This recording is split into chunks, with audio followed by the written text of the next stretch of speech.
Yo, what's going on, everyone? It's Brian and Jim here with Drink a Beer and Play a Game, and welcome to another episode of the Power Hour. Hey, how you doing, everybody? Welcome to episode 93. So, before we get started, got some spicy topics tonight, but before we get started, have to give a big shout out and thank you to Hannah Godey, our guest from last week.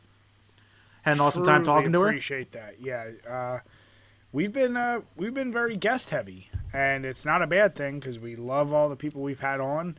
But yeah, Hannah was great. We loved actually diving deep for once into beer. We know we're very game heavy, but part of the site was to get interested in beer. So hopefully we'll be able to get a couple other head brewers on in the future. Either way, she was a great guest, and like we said during that podcast, we can't wait to actually have a real beer with her. So cheers to you. Yep, for sure. I just started buying the entire stock of other breweries.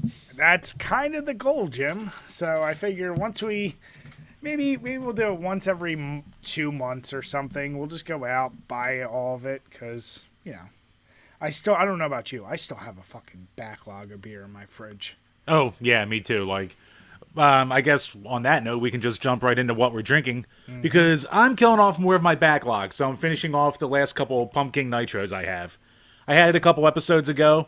It's a good beer. It's not my favorite pumpkin beer in the world, but it's high in alcohol, 8.6%, so it'll get the job done for tonight. Did you say you preferred... Oh, damn it. What'd you forget? I thought I turned that goddamn off.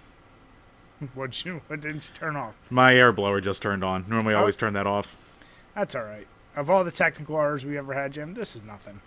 Yeah, I know, but I'm a perfectionist, damn it. But Jim, let the people into our lives. Right. This is reality. Yeah, this is reality, all right. No, so here's my question while you're dealing with that. The pumpkin, do you like the nitro better or do you like the original better? I like the original better. Yeah. Yeah, I can't put my finger on what it was about the nitro. Like you said, it was fine.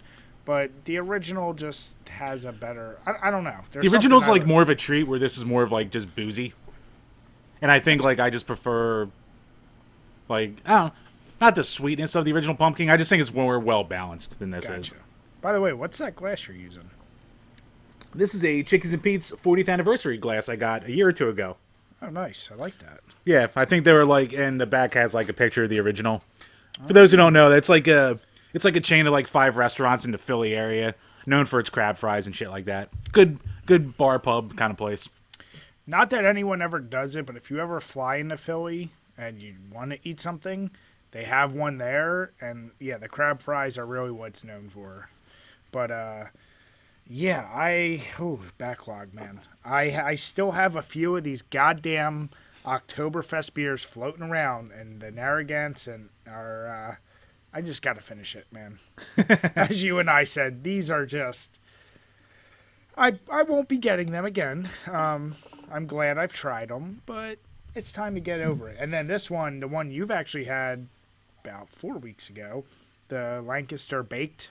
Oh, yeah.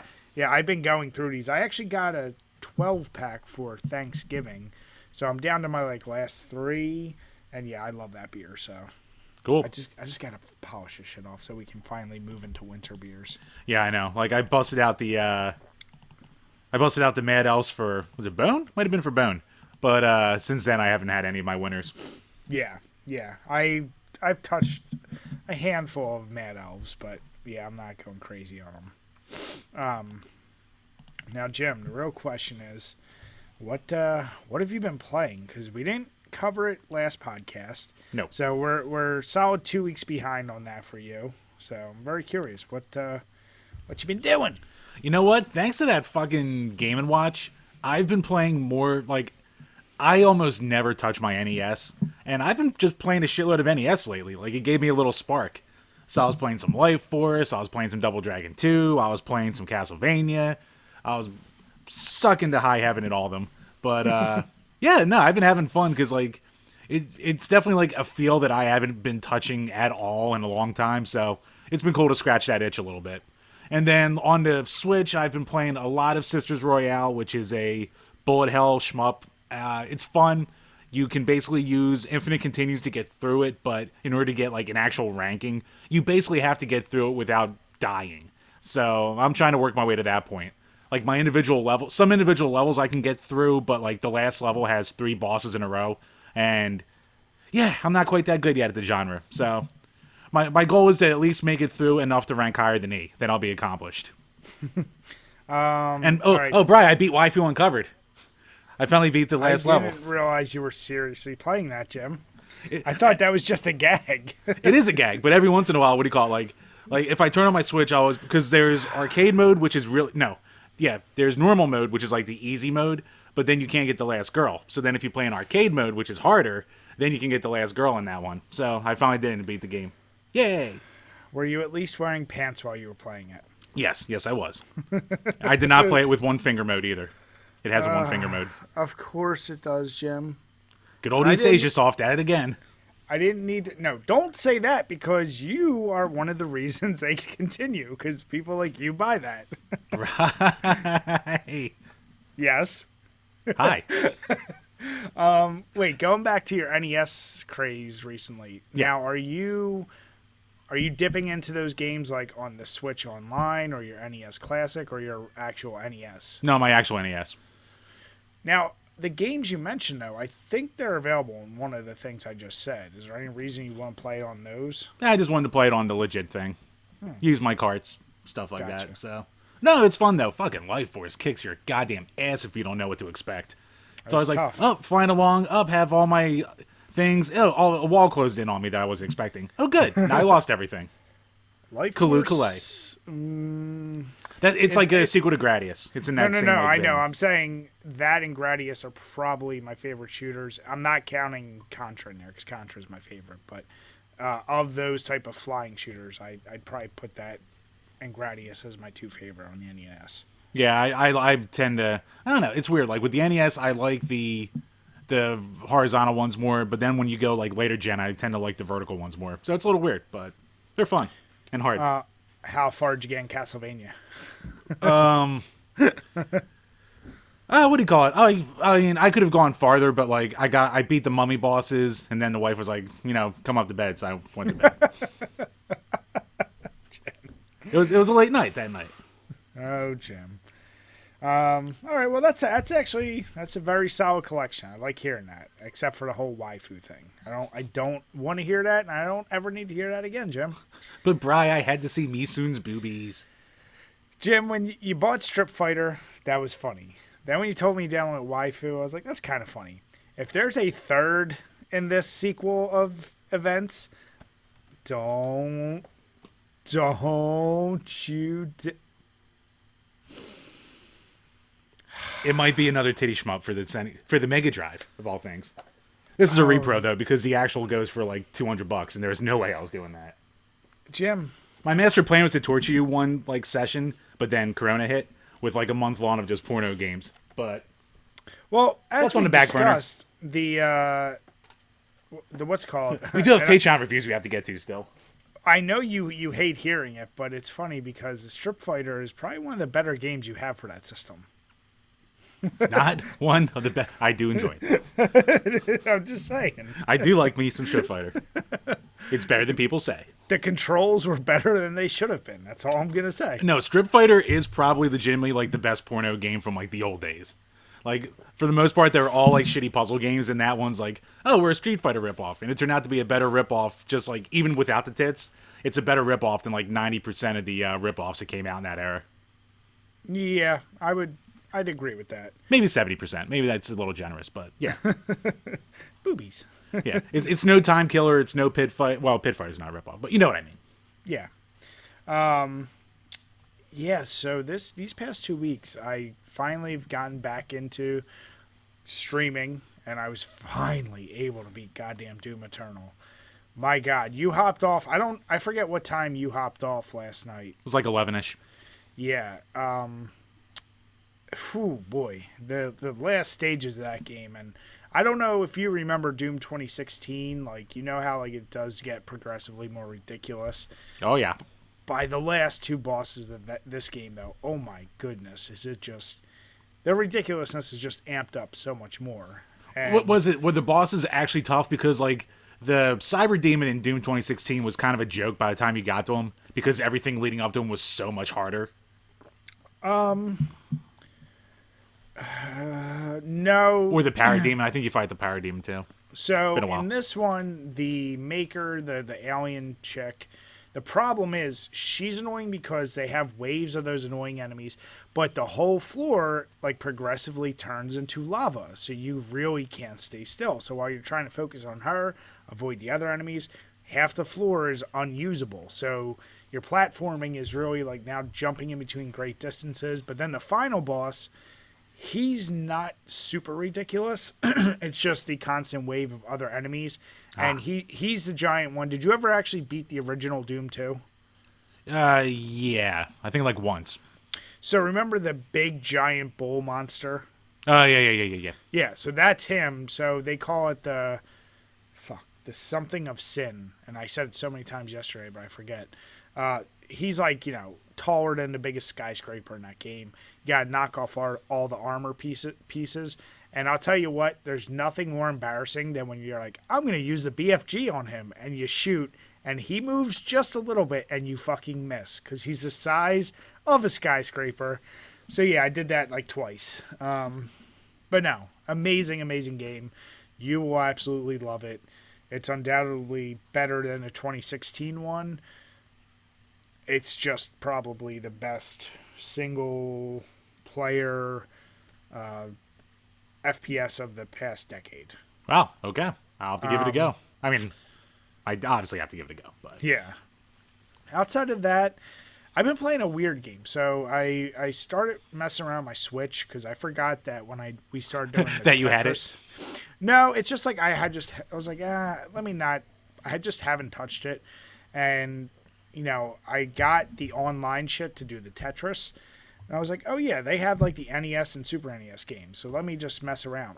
So now I'm going back through and playing Link to the Past, which I haven't played in I can't even tell you how long. 20 years probably. Yeah. So I'm just like I'm sucked into that right now.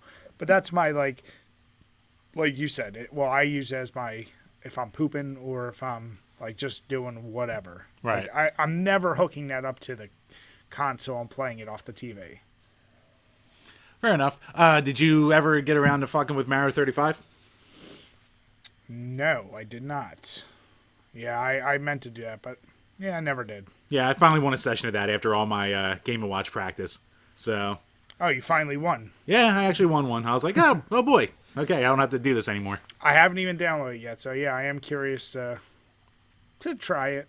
So wait, you didn't win and get the bug to be like, ooh, I want to keep going with this now. I mean, I'll pop it on every once in a while, but I'll just kind of like, all right, I have enough other shit instead of this freebie to deal with. So yeah. Now, right now, like I said, those have been my two big ones. And if you're watching this, probably there already is a survey. I'm going to be sending to Jim on Twitch. What I would like is I have a few games as options for this Bloodthirsty Thursday to start. So I just want your guys' opinion. What do you want to see me play through next? Because I have a couple games, and they're all very different. So I'm very curious. Interesting. But yeah, no, pretty solid list there. But let's move on. What do we got from Patreon this week, Jim? Patreon.com/DrinkABeerandPlayAGame, where for as little as $2 a month, you can ask a question that we will answer on each and every single one of these Power Hour podcasts. I like the little point. Thank you, Brian. Point out my dick. All right, so Patreon. First up from Gamer Astral. Thoughts on rare NES and Super NES titles, why some of them are stupidly expensive, especially when a game doesn't have low production numbers. My only guess can be it's either you said it before we just had a crash, which is the supply and demand, or I think it could just be scalpers or people purposefully like kind of price gouging or reselling at a higher level, because I feel like a lot of these prices for NES games, once internet and you could start selling shit, people are like, oh, everyone wants this game and I could sell it for much more than I should, and then that kind of like snowballed into the effect. That's my only guess. Yeah, I mean, a lot of it's that, a lot of it's word of mouth, because there's a lot of games that like it's not like they're really hard to get, even the low print numbers. Like if you want to, you can go out there and you can buy a little Samson with like relative ease. You got to spend a lot of money, but you're not going to be like waiting and getting lucky to see a listing pop up, that kind of deal. Or like Earthbound. Earthbound was a flop. There's tons of copies of it out there, but it's expensive because everyone just like it turned into that game that everyone wanted. So Yeah. I think word of mouth is just as big a culprit as like actual supply out there. And how many times we've talked about it, but how many times is like an AVGN episode of NES game drove prices up like stupidly, even if it's a short-term effect. Like, It's for the most part a short-term thing. Like, what do you call it? A guy we talked to on Twitter, Super Nintendo, he actually did like this analytical video about like the prices after a video drops, and like it'll spike for like a week or maybe a month tops, and then like come back down to earth. But yeah, I mean, there's always that argument from like there's always the people in the gaming community who always bitch about YouTubers because like they say that it's ruining the hobby because they can't buy lots with like super rare games anymore for $10. People like, God forbid, people know about what's actually out there and what there's available to be played. You can't rob someone with a rare find when really you're kind of screwing someone else over who doesn't know any better. Yeah. No, I mean, it's also on the seller to know what the hell they have, which is a fair point, but still. I agree with that, but sometimes like you see these cases where it's like someone's buying it from somebody's like grandmother who definitely would never know any better. Right. And you could just be like, hey, I know you're just trying to get rid of this, but you're selling me a game that could be worth whatever, like throwing ridiculous. This could be worth 10 grand. You're telling me $5. Like, you know, there's those cases too. Well, yeah, for sure. But no, the ones who bitch the most are always the ones who just are mad they can't take advantage anymore. Oh yeah, yeah. That's my best guess though for games in general, and I still kind of feel like that. I don't want to say it's gonna die out, but I feel like the boom of those type of things really went out with the NES and Super NES. Not saying there's not rare games for PS1 and N64 and other systems, right? But I feel like it's a lot more rare that you get those like crazy expensive games for those. Yeah, and like the level of hidden gem, like there's always like the stunt racer on fucking N64 that it's like ridiculously expensive, but yeah, I mean, the more games and systems go into the internet age, the more likely there's going to be less, of those hidden gem type games. Yeah, yeah. So this is the old the Pogs of old, if you will. Poggers. I still have Pogs. So do I. I think they're at my parents'. Oh, fuck your Pogs. I'm with my Slammers. Brian, you won't beat my goddamn Mighty Morphin Power Rangers ones. I almost had a complete set. I have all the 8 balls. Touche. Next up, from Kevin Caldwell. What is the longest break you've taken from playing games? And if you can recall, what game and or games brought you back into the hobby? Ooh. I would guess he means on purpose. Like, my longest is probably when me and my wife went on our honeymoon, so it was a month away in Europe. So that was a month away from any type of game. But like doing it by myself, I've honestly never. Maybe I went a week sometimes because I've been busy with just whatever. Yeah. But I've never really taken a break. Like they're always there in one system or another. So can't answer that without saying, like I said, I was away and I couldn't have access to it. That's the best I can answer. Yeah, I think like there's a lot of people out there who are like, yeah, I played up until the Super NES and then I didn't play anything again until like the PS3. Like there's stories like that. And I'm in the same boat like you where I never really took like any kind of prolonged break. I guess the closest thing I could say is like I took a break from like being experimental with my gaming or like trying new things. It was mostly when I was a pothead. There's a good couple years where all I played was Guitar Hero, MLB, and NHL. And that was it for like 3 years straight. When was this? In college. You were always, but you played, I mean, obviously you were with me. You played Halo in the student lounge, or you played Left 4 Dead, or you played that goddamn Mario, or no, Dr. Mean Bean, yeah. I'm just thinking of like myself like trying new shit, I guess. Gotcha. Maybe because like the 360 wasn't mine either, like I was using my roommates, but that's true. Well, we know you enjoyed God of War in your room, Jim. Sure did. Just stay in that game forever. Hubba dubba. on your 13-inch TV. Goddamn right, I earned my fucking shit. I earned my coombs. No, I really like the question, but yeah, Jim and I, we don't really take breaks from it. So, Yep. I like it, bud. Thanks. Next up, from G to the Next Level. What is your favorite NES game that you feel people have slept on and need to play? Cheers. Good question. That's a tough one, though. Do you have any in your top of your head, Jim? I don't think enough people have played TMNT Tournament Fighter. One, because it's too expensive, and two, it was like a late release game. Everyone talks up the Super NES version, but like anyone who like even does like things on it are like, yeah, and then there's an NES version. But it's like, motherfucker, like this is a fighting game that plays like a Street Fighter game on the NES. Like, it's impressive. It's bare bones, but it's impressive.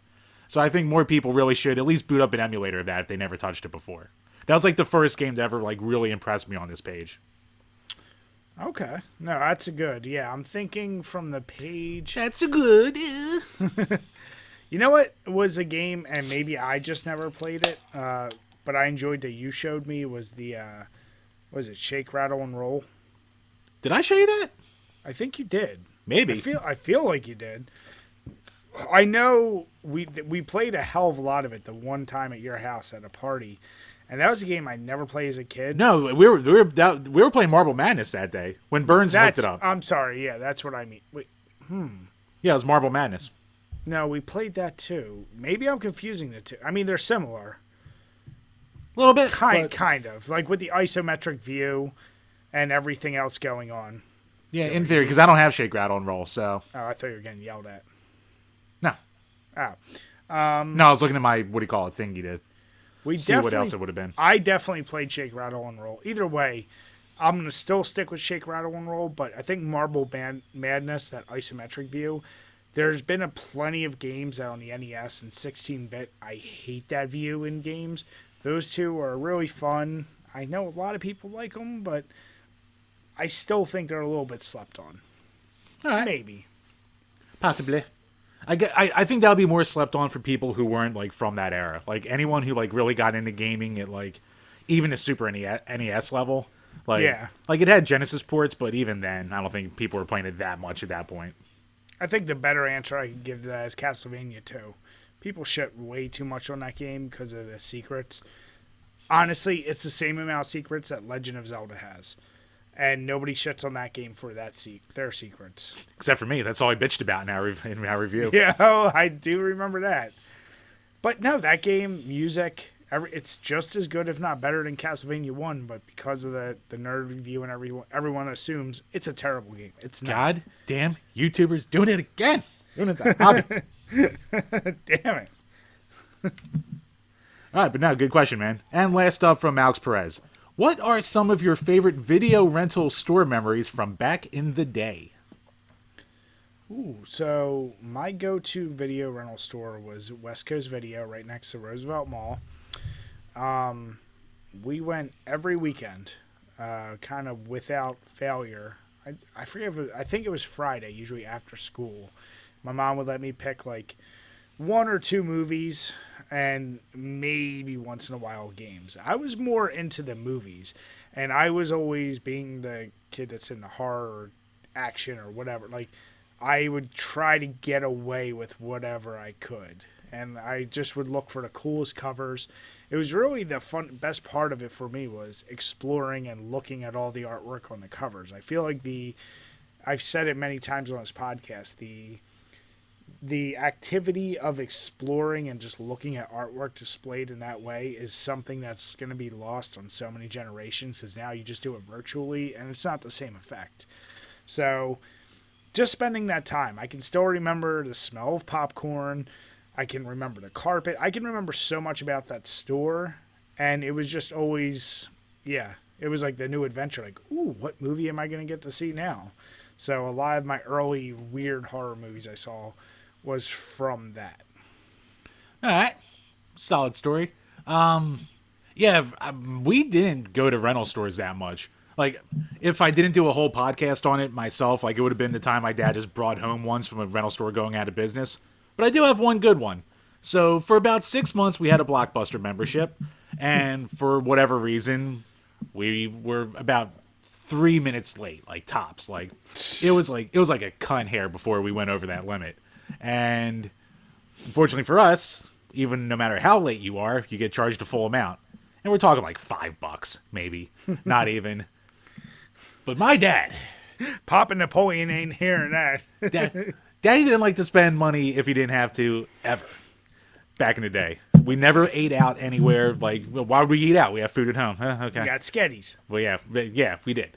Had Sketties for days. Like, so Doritos he never took me to dishwashers. fucking movies and shit like that. So, it was lucky we even had the Blockbuster membership. So, well, maybe having illegal cable helped with that too. But, so we were 3 minutes late. We got charged a full $5 amount. He was so fucking mad. He was like, the fucking bullshit thing. He got a key from his like key ring and literally cut in half the laminated Blockbuster card. And it's not like it's a sharp key. Like, it's a dull key. And to this day, the pure rage bottled in him, like, just willed him to do it. And it didn't take long either. Like, it took like 20 seconds tops. He was just like, motherfucker! And just like destroyed this card. So, yeah, that was the last time we ever went there. Jim, I see you going down a certain path with the anger as you get older. Nah, it's a Napoleon trait. What can I say? That's pretty damn good. Yeah, the late fees, man. I remember they were anal on that shit. I never was a member of Blockbuster, but were they also? They didn't charge you if you didn't rewind, right? They would just say rewind, but I don't remember. I really don't think I think for the most part, like, I would get games from our Blockbuster membership. We rarely got movies, I think. Yeah. See, I was the opposite. You had the hot box, so you definitely didn't need it. But that's a great question. It is one of those things I still say to this day, man. It's like a lot of things from the 90s and before. That's one thing I think our kids are going to miss, that physical brick and mortar stores like that. And thanks to COVID, it's getting even worse. So, hey-o. Yeah, for sure. Well, I mean, we knew shit was going digital to begin with, but man, oh man, was there anything more disappointing though, Jim? If you did rent a game, you got home and you realized real quickly into the weekend, oh, this sucks, and I just have to sit with it all weekend.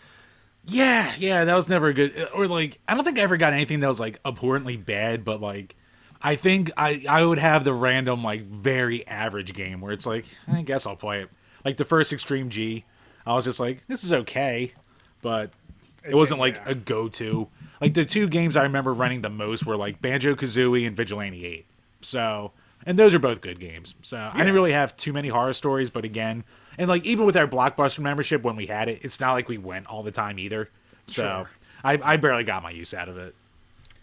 Now We also had a Hollywood video. I think we got movies more from Hollywood. I don't think they even carried games. I don't remember. What? Just so I can keep it in relative terms, what was the average price of renting a movie or game? Movies, I would say like, what was it, $3-4 maybe? I think it was so part of my thing was For like 2 days? $3 for 2 well, days? it would be something like that, but especially if it was the new movies. I always remembered like they would have the shelves of brand new releases, and you'd always have to be like, oh, this one's empty. It's empty. It's empty. Yeah. Whereas, like you said, the section I went to, the horror movies, they were always like discount because like, who wants to watch Subspecies from Full Moon Features? Like I did, and it would be cheaper. But yeah, like I think $3 to $5, somewhere in that range, sounds about right. But I can't remember what games were. I think, I want to say they were around the same, but I don't quote me on that. Someone will tell us. Someone who had a more lucrative childhood than us. Great question, though. I like that. Yeah, I always like Alex's little non sequiturs that he throws at us. He's good at them. I appreciate those. Yep. It's a nice Thanks, break bud. from the madness that is the everyday gaming lives that we have. No, but once again, thank you guys, everyone who does support us on Patreon. We truly appreciate it. And please make sure, look out for our posts. Send in your questions because we'd love to interact with you guys. Oh, yeah, for sure. And actually, for anyone listening who hasn't signed up yet, I recently updated all of the welcome messages. Like, we used to just have one blanket one, and I would message you on the side.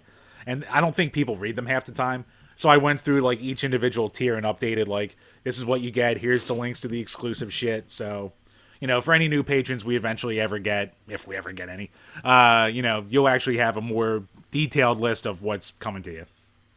Yes, sir. All right. So, Jim, our next topic is one that I saw probably through you, but I did see some news on it on Twitch, or on Twitter, I should say, a few days ago. And Twitch has now removed the blind playthrough tag. And this particular person, I don't even know how to say her name. Or Aurelian? Maybe Aurelian? Aurelian. It's just pointing out, like sheep's wool? Damn it. She's like basically pointing out how happy she is that they've removed the term. I'll tell you one thing. I was confused as shit when I did decide to stream Doom because I was looking for blind playthrough and I couldn't find it. Yeah. I was like, where the hell is it? I was like, whatever, I'm just not going to tag it. This could be kind of combined with the next topic and your favorite, which is Gamers Mad.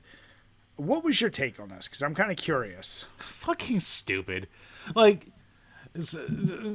we removed the term blind playthrough because it's ableist.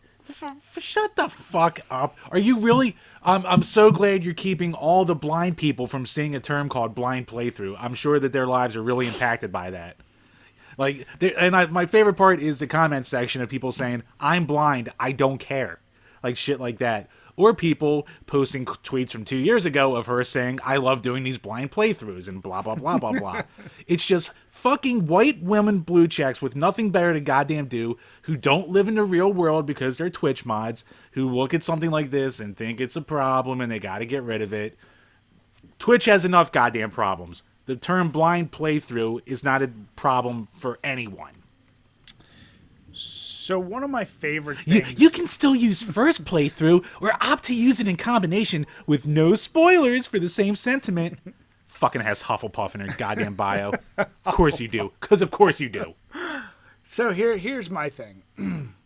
As we've said many times, Twitch and all their intelligence, if you want to call it that, they're their own private company. They can do what they want, right or wrong. What I'm curious is, will this have a trickle-down effect of if you have a YouTube video that says blind playthrough of blah, is that going to get flat? Like, is that going to be a ripple effect? And like you're pointing out, if this is coming from... They can't see the term. They can't see the term anyway. They're not going to know. But no, like, okay, here's the deal. Of everything, and I've read a lot of comments on it, and I've like read stories about it. As you said, this isn't coming from like... It isn't like there is this blind uprising of people saying that this is a problem. Like, that's where I'm like, why is this being made a problem by people that aren't affected by it? But also, I have an issue with it because if you just look up people were like, basically, their claim was, hey, if you're saying a blind playthrough, you're basically saying like, you're associating the term blind with unknown or like not in the know or ignorant or something. And someone actually really nicely like kind of pointed out, they're like, well, Webster's dictionary, there's two very specific definitions for blind. They're right next to each other. The first is the one you would think of where the inability to see, and the second is to go into something without knowledge.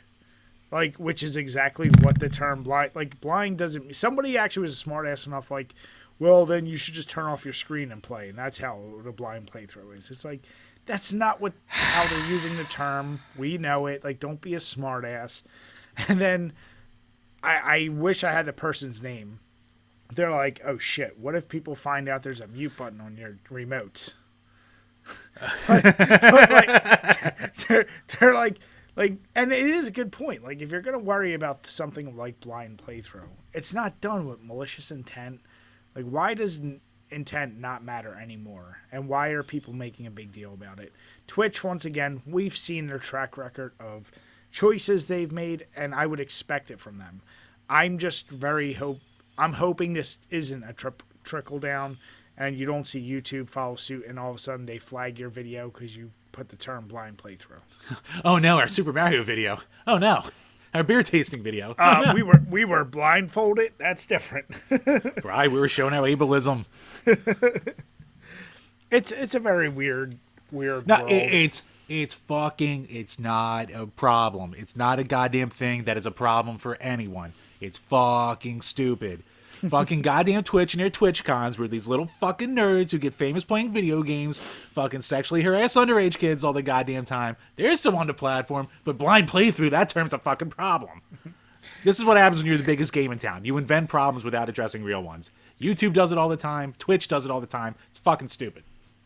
Jim, if I was playing devil's advocate, could I also argue, though, the term itself I don't think was a problem, but also them getting rid of it isn't a problem either. Like, it's not really going to affect me. No, it's not that big a deal in the grand scheme of things. It's just another example in this day and age where everything is just so extreme the other way of, like, everything's a problem. Like, fucking Anita Sarkeesian was right 5 years ago. She was just a little clairvoyant, I guess, when she said everything is racist, everything is sexist, everything's this and that. This is the world that it became.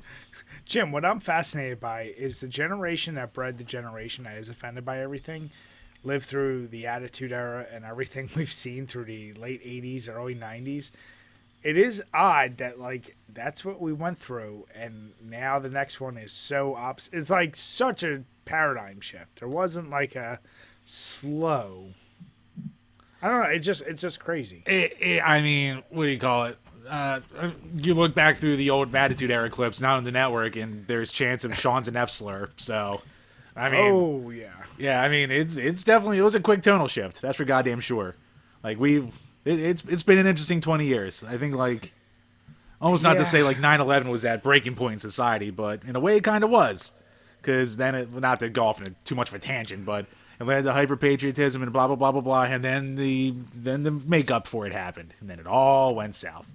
Well, you knew it was in full swing when there was a PG era in WWE, which is the worst era ever. I mean, the golden era was basically a PG era too. Yeah, but it was fun. Yeah.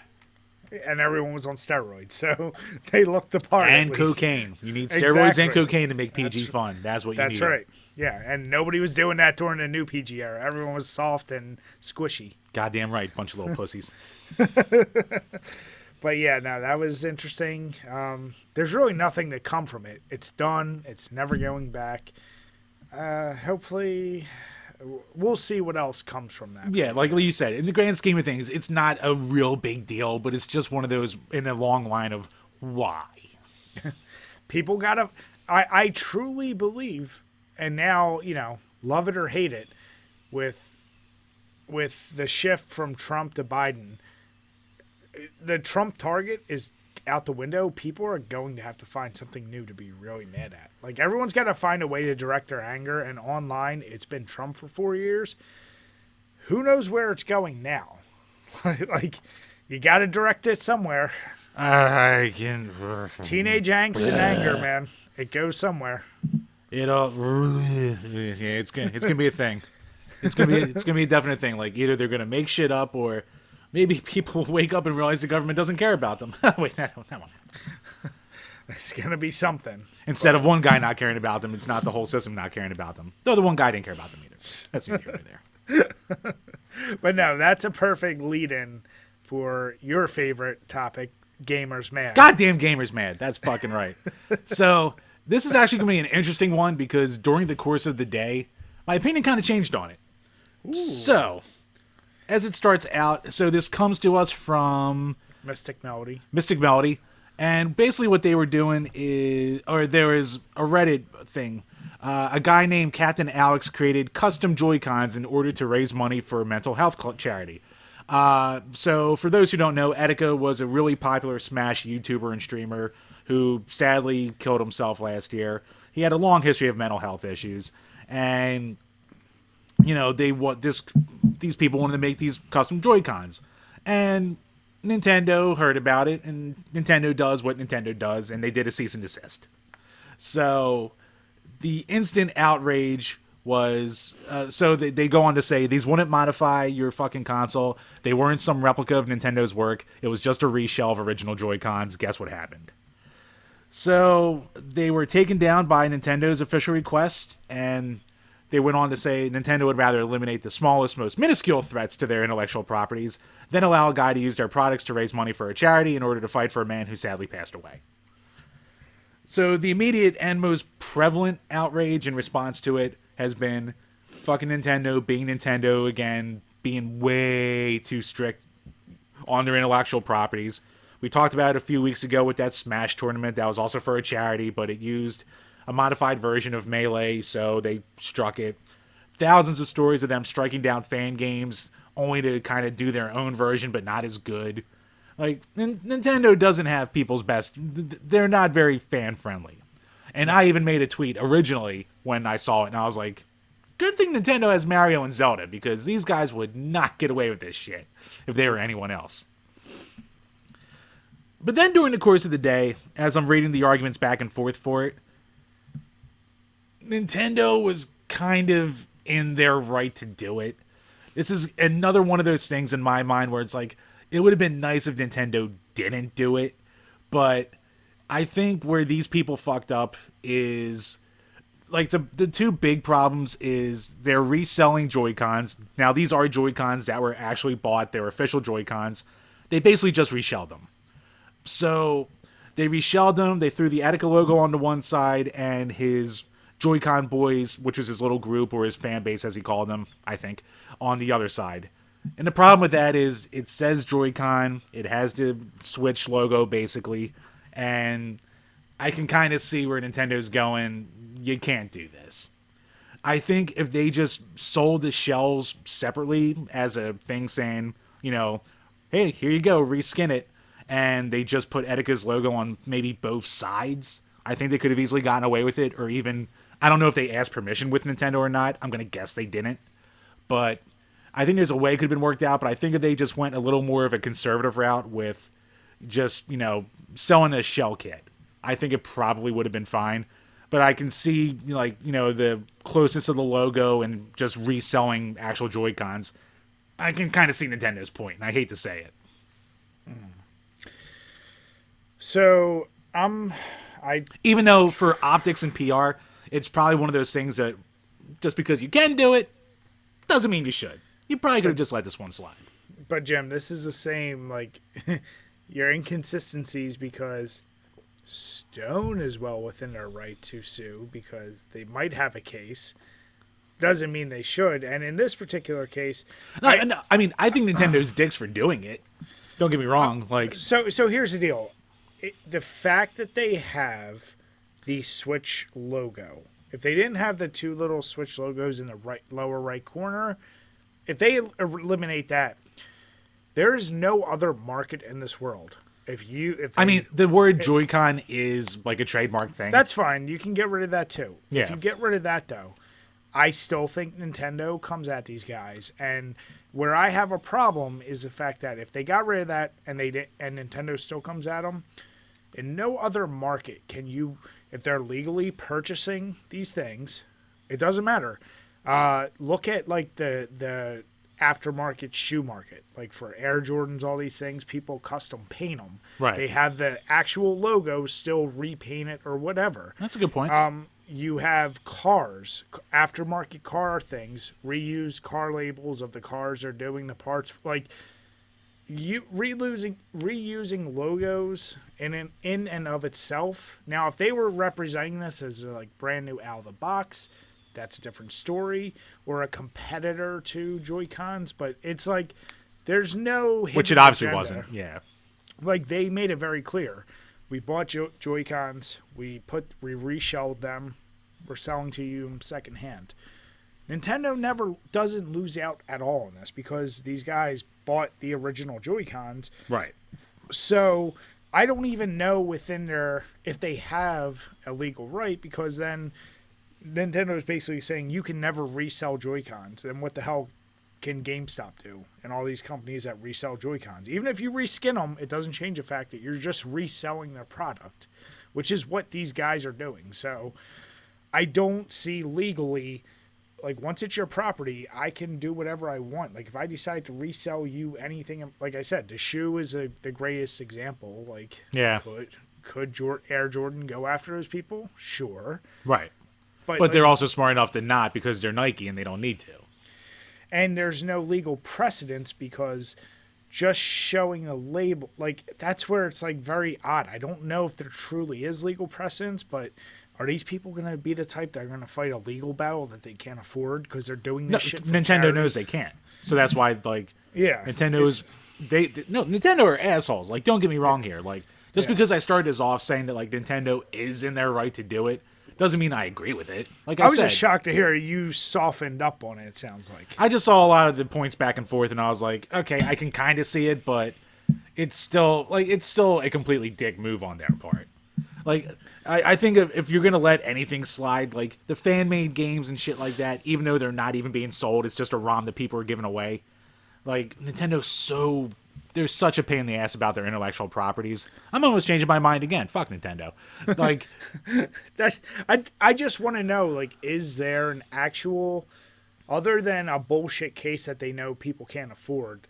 I'm really curious. Is there a case here? Because I'm sure there is a case, because there's probably plenty of companies that have thrown their money around to do this kind of thing who, like, are probably in a position of Nintendo where they don't have to, but they're just being dicks anyway. I'm sure you can look somewhere through time to do it.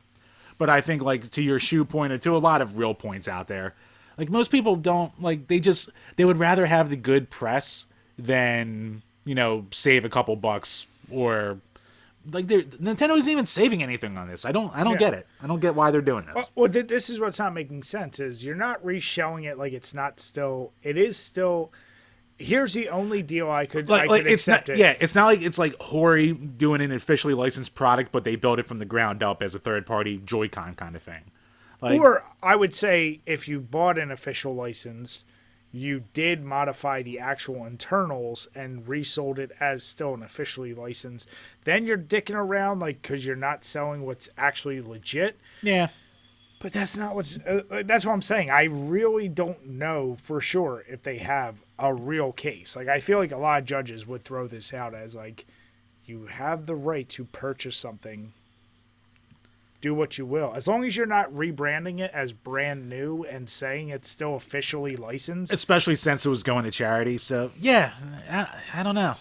It's weird. It's a very weird, like you said, maybe there is some legal precedence and they are in the right, but I feel like a broken record, and I don't mean to bash Nintendo because, as we said, we do love their games. Right. But, goddamn, of all the people that need a PR boost or a reversal, that's right. one company. Yeah, I mean, like, and even G to the next level earlier, he made a good point where Iwata was like, what the fuck was his actual quote? I might have to look. I'm just going to shorthand it. Basically, he's like, you know, if you become the big bully, then you lose the sauce or some shit like that. Like, like Nintendo is notorious. Like, it's kind of a thing where, like, anytime a fan-made game gets shut down, there's always the outrage of, like, this is bullshit that they're doing it, but it's also, you kind of have to expect it because you know what Nintendo does. So, like, change the graphics or something. Like, when people make fan games reusing the same assets and shit like that. Yeah. So, yeah, maybe it's along those same lines, too, where it's like, you know, Nintendo's, you're still shocked Nintendo does it, but you're also still not surprised they did it. Just because they can. Like, Nintendo are dicks. What can you say? I always. But, like, I do think this is a justified rage by the gamers. Most of the time, gamers mad. I'm bashing the gamers. This is one of those ones where I'm like, yeah, it makes sense why people are mad. Yeah, I don't get it, and I've given up trying to understand why Nintendo. Well, I know why they do it. Because they're run by Japanese boomers. Because they're too set in their goddamn old ways. That's why their online is still the same as it was with the fucking Wii. It's a weird thing for me to say, but, like, I want Nintendo to learn a lesson. Like, the Wii U was a good direction and the wrong direction for Nintendo. For them to take a lesson that not everything they do is gold. The Switch was obviously a boom for them. I almost want, like, of all the people that are angry with Nintendo's other practices, no one's gonna not buy Nintendo stuff because of this, though. That's the problem. I know that is they will never suffer because they have the IPs that people will just always buy. That's what kind of gets me mad. Is everyone wants to get mad, but no one wants to put money where their mouth is. Right. I mean, it's not like anyone's gonna not buy the next Zelda when it comes out because Nintendo were dicks about a charity. I always just say, just don't buy it brand new. Wait to get it secondhand. That's all.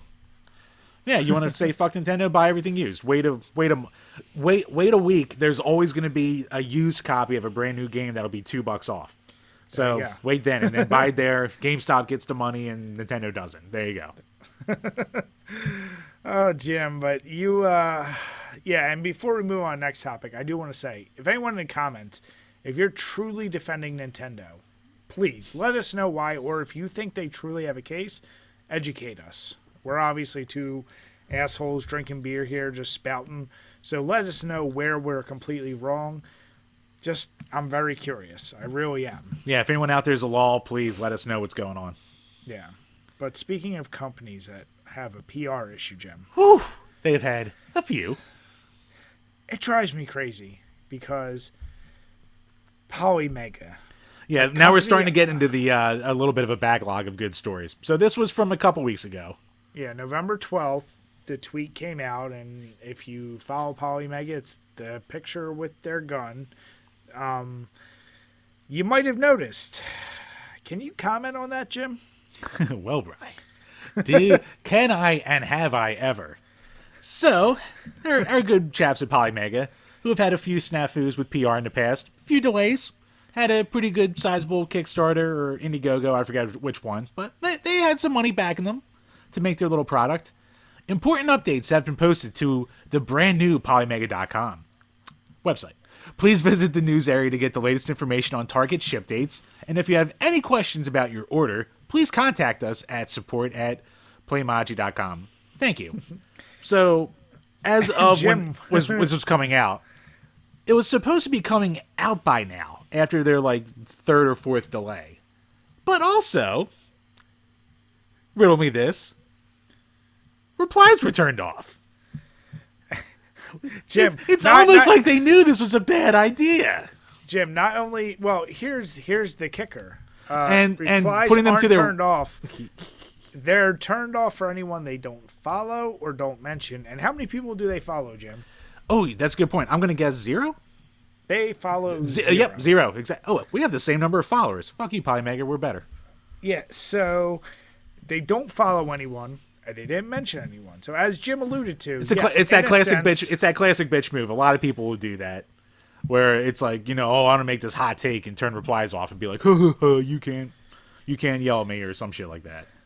But to Jim's point, man the fuck up. You're a company, and here's the deal. I want Polymega to succeed. I'm actually really. Jim I don't. and I have Fuck covered them. it. They're done. Well, no, not because of this, but because when we first talked about it like a year and a half ago, it was expensive when it was the only game in town with what it was doing. Yeah. Now there are way more. Like, it changed so many times from what it was originally supposed to be. There's so many more options out there that do basically the same thing that this will do, except it doesn't have a disk drive that you can plop your CD games into. It's still just an emulator box. So, even its main, selling point from a year and a half ago, it's kind of gone. So, but the price didn't change. So, I mean, these guys have been dicks since day one. They've had a few beta units go out there that people were impressed with and they liked, but you pull shit like this, just we're delaying it until February, which I think is what it is. Just put that as the tweet, leave it, take your lashings. Fucking CD Projekt Red got put through the fucking meat grinder for all the Cyberpunk delays for the last year and a half, but they took it on the goddamn chin every single time because they're a real reputable company. Mm-hmm. You'll get so much, let people vent and bitch. All you're doing is making people more mad. And the funniest thing to me about this is, I didn't even see this tweet until a month later. No one's even really talking about the Polymega anymore. No one cares anymore. So, not only does no one care anymore, you're just pissing off the few people left who do care. It's just, bleh. You want to talk bad optics. This is a night of bad optics. I mean, here's the deal. How many times have we seen these? This was more reputable than how many crowd-funded things failed. Oh, you had the Coleco Chameleon and that Astrocade thing or whatever the fuck it was called. There's been a ton of them. Yeah. There's a large number, and it's not uncommon for these things to fail because you have this really great dream that I don't even put it. It's not I don't think these people are being insidious. I think it's just they don't recognize true cost and effort to get these things out. I think they bit off way more than they could chew. I think that's what happened. And with Polymega, talk about biting off more than you chew. It sounds like, put price aside, it sounds like a crazy fucking idea. Like the base, I'm looking at their site now. So their base model and a wireless controller is $400, and basically at their, what I'm kind of curious though is at their base, what can they play? The base model plays all like the CD units basically. So you can play a Sega CD, Turbo CD, I think Neo Geo CD, all like Turbo CD, fucking Sega CD, like all like almost all of them. Like their biggest selling point was their Saturn emulation, which was the fact that before them no one really did it well. That's the big one. And every module I'm seeing is roughly $79. So they have like the NES, they have the Turbo, and all those things. They have different modules. It's still a crazy idea if you think about it. If you want to use your physical things, I love the idea. I think it was $250 if you were an early adopter for the base model. I think it was way cheaper, but okay. But now, even then, on their site, the base model is, as they put it, sold out. But as you're saying, if they're now shipping this at the top, it's saying shipping it February 21st, and that's pre-orders. So it's terrible optics. Like, if you're going to have people invest in it, be upfront. I think any reasonable person out there would take bad news much better if you're just being honest. Like, guys, we thought we were going to have this ship by November, December. We fucked up royally. There's a few delays. Just explain the delays. Like, we're all tech nerds, video game nerds. Giving us enough technical data of why the ship isn't being shipped, we can actually appreciate.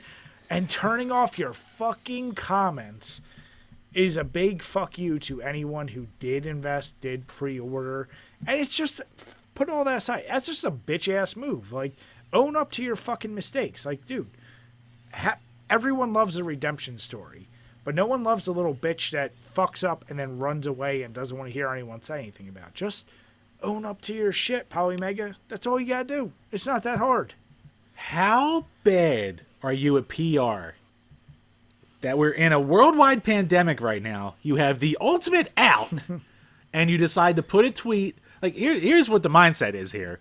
You put a tweet that no one can reply to so you don't get flooded with the nasty comments, and then you also link it to your fucking website, and it's not like you click on the website link and it immediately pops up Polymega delayed. Oh, no, you got to look for that. So when people start bitching around going, oh, where's my Polymega? You can go, well, we put the news thing out there. You can go to our website and look for it. So it's an underhanded kind of thing where it's like, well, we gave you the info to find it. You just didn't do it. Fucking, like, even goddamn limited run games, like, they put out, like, they were very delayed with a lot of their releases this year. They said COVID fucked us, parts from China fucked us, we're doing what we can, even though there's rumors of some of these games coming to Best Buy that have been delayed. So it's like, oh, so you're just making stock to have it at Best Buy too for more money, whatever. That's neither here nor there. Yeah. And I forget the exact examples off the top of my head. Do your own research. But you have that out. You have the easiest out in the fucking world, and you didn't even take that. How bad are you at this? I wanted them to succeed, but I'm kind of like you. I want them to learn a lesson, and unfortunately I don't want to say. I don't want the backers to get fucked over like those goddamn poor Atari saps. Like, I don't want to see any backers ever get fucked over, but it happens a lot. Hopefully, at least they get their units. But I'm not exactly pulling for these guys either. No. I don't wish them continued success. I just hope their backers don't get fucked. And I actually did have hopes of getting this thing, and that's kind of going out the window. So did I. If this was like a reasonable price and like a good proof of concept and not a disaster up until this point, I would love something that I could pop my CD units into and have be future proofed for a while. So, and I've said many times I want to get a Saturn, and like something that could have multi-use to me that can run Saturn efficiently. This would have been my out. Oh yeah, like right now, your best bet with a Saturn is to buy a cheap Saturn, buy one with a broken laser, and buy that mode kit, install it, and just throw all your emulators on there. Throw your ROMs on there, and then you use original hardware with ROMs, and there you go. That's your best bet at this point. Then you don't have to worry about CDs. So we'll follow up. These guys tweet less than there's a fucking full moon every month. Even better. That was their only tweet since like September. Yes, that's my point. Like they literally just every 2 months. And I'm sorry, it's not acceptable to be a company that's waiting to release. Like Jim and I, if we fuck up and don't release news of a podcast coming out, we're nobodies.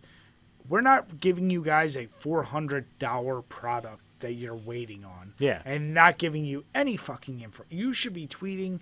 You should be taking pictures. Do whatever you can to get press out there. These guys aren't doing dick, which we've covered before. There's other worries within that camp, and it's for a good reason. Yeah, at least they're not replying to everything anymore and getting into Twitter arguments. That's a step in the right direction, but now I'll even take that over doing nothing, saying... I was about to say, they went the whole other direction of going, no responses. No responses is the thing that, like, a 30-follower Twitter account does when they want to do a hot take to get, like, viral and shit like that, but not deal with the backlash. Mm-hmm. Like, that's what they're doing as a company with, people's actual money invested in, so... Oh, boy. All right, and moving on to companies making interesting choices. Seems to be a theme right now. We covered this a couple weeks back. 4 weeks ago. Animal Crossing has now banned politics, and this comes to us from Polygon.com.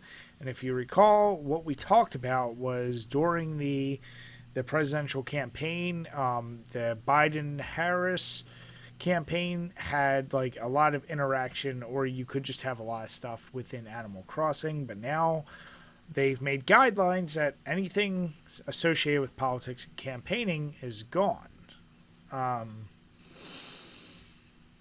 Weird that it was completely okay while the campaign was going on, and now that it's done, it's being banned. And between Jim and I don't think either of us you could classify as conspiracy theorists. It just seems weird that it was okay for them to have their stuff up while the campaign was going on when it could mean something. And that it's gone now when it doesn't mean anything, because kind of regardless for the next 4 years, if they have Joe Biden stuff in there, what difference is that going to make now? Like, it would have made a difference before an election. Now that he's in, and I'll use quotations, but he's in, what difference does that make? So, kind of weird. I don't know. It's a little weird, but, I mean, and this is from, like, right before Thanksgiving, so I've had a little time to stew on this. So, besides the globalists making the frogs gay, I think the globalists, I think the reason for them to do this now is they didn't want to deal with, like we said when it first came out. The Biden campaign was smart doing this. I'm surprised the Trump campaign didn't jump on it, but I'm also not surprised it didn't. But we also asked, were they allowed? We did ask that, and there was no rule set in place. Now there is. I think since they had the wherewithal to do it, Nintendo went, fuck. If we take them off now, then it's going to show a bias. But if we don't do anything, we'll just do it later and keep it from happening again. I think they just wanted, for once, they wanted to avoid a shitstorm. So, but as I said, isn't it almost shadier to cut it out? Like, I feel like not touching it, this brought attention to it. And even Polymega said in the article, they're like, it's odd that they allowed this, and now they're reversing it after the fact. I just think, I'm going to, for whatever reason, I'm going to give Nintendo the benefit of the doubt and just say that this was a complete oversight on their part, that they didn't expect something like this to happen. So I think once it did happen, they kind of just went, shit. So they just let it play out. Maybe there was people there hoping the Trump campaign did the same thing so they could go, blanket statement, no politics. Like, in a perfect world, that would have happened, and they could be scot-free with it. But since only one side did it, then you get the optics of, oh, well, now you're just banning the one side. I don't really think it's like that. I just want to think they want to keep it to the just friendly, relaxing experience it's supposed to be. See, I don't have good faith in anyone. I always think there's nefarious things going on, and I don't care what side you fall on. It just seems like this move, there's some fuckery afoot, one way or another. I don't care either way. It is weird though. Like, is it politics anymore if he's the president? Like, is it really like it's? And yes, it is politics, I guess, in one way or another. But like, it's not if it doesn't have a threat of adjusting an outcome. So just leave it in there now. Like, at this point, just leave it. I mean, the comment section is pretty much what you would expect. It's almost a damned if you do, damned if you don't. Yeah, maybe just leaving it would have been easier. And, it wouldn't have brought any attention to it, because the comment section for the article is one side going, oh, they're obviously anti-right, and the other side's going, just take politics out of games for the love of God. So that'd be the nice thing. It would be nice if this was never a thing to start with, especially with Animal Crossing, but it turned into it is what it is. It's another reason, don't play Animal Crossing. Brian, goddamn it, let people just relax. No, because it's Nintendo and they're evil and they hate charity. Got a point. Yeah, exactly. So touche, sir. Touche. Let us know in the comments below what you guys think. Yeah, do you think it's fuckery, or do you think it's just them going, damn it? Yeah. What side do you fall on? Yeah. Fuckery. Always fall on the fuck side. And actually, Brian, before we go on, we took a little pee-pee sissy break. Did you grab another beer? Or a different kind of beer? I sure did, and I guess this one will make you proud. Well, first, let me say that moving on to baked, I already said I blasted through this one. It's delicious. It's one of the best. It's the closest to pumpkin pie that you're going to taste from a beer. But I'm moving on to a gym-style beer, and one of my classic go-tos, just a good old Miller Lite. I have so many, and I don't even remember what I bought them for, but I have so many at this point that I'm like, you know what? That's an easier beer. Mixing a Marzen Fest beer with a pumpkin beer, let me go a little lighter. So don't worry, Bri, because I am mixing a pumpkin beer with my last covet from Naked Brewing from last week. That's an odd mixture, Jim. I'm taking a bit of a risk. I want to wash out, like, not that pumpkin or nitro's bad, but it's not a go-to. You hate it. It's not a favorite. This one though was delicious. I'm more mad that I plowed through those goddamn the cherry cheesecake ones we had last week. So I still have one of these. So a nice little mimosa in a can. I'm sure this will be very rumbly in my tumbly later. I was gonna say your tum-tums is gonna hurt later. Well, good thing I shit 7 times a day as is. Anything out of the ordinary. But yeah, so I keep forgetting. I always make this mistake as we're talking. I keep saying how like each article is worse and worse PR. We had a good backlog for this episode for just me and you. So this one, it's delicious. Thank you, Jim. So this once again came out like in the middle of November, but Epic Games, which they're these motherfuckers, the Fortnite assholes is all I'm gonna call them. Hey, you got a game that's taken off like wildfire. But some of you may have seen in the news they've been in the courts with Apple, and this all stems from Apple kind of adjusting the fact that if you are using their services, they take a commission off the top, and they've reduced that commission from 30% down to 15% if you make less than $1 million, or some. Basically, if you're a smaller developer, they're going to take a less of a cut, which to most people I think would have been like, oh, that's kind of, they're trying to encourage whatever. Well, Epic decided to take it that it's a step in the right direction, but it's still far from great, and that basically because of Apple, they're price gouging, they have to push it off to the people, and the creme de la creme of their argument is, right.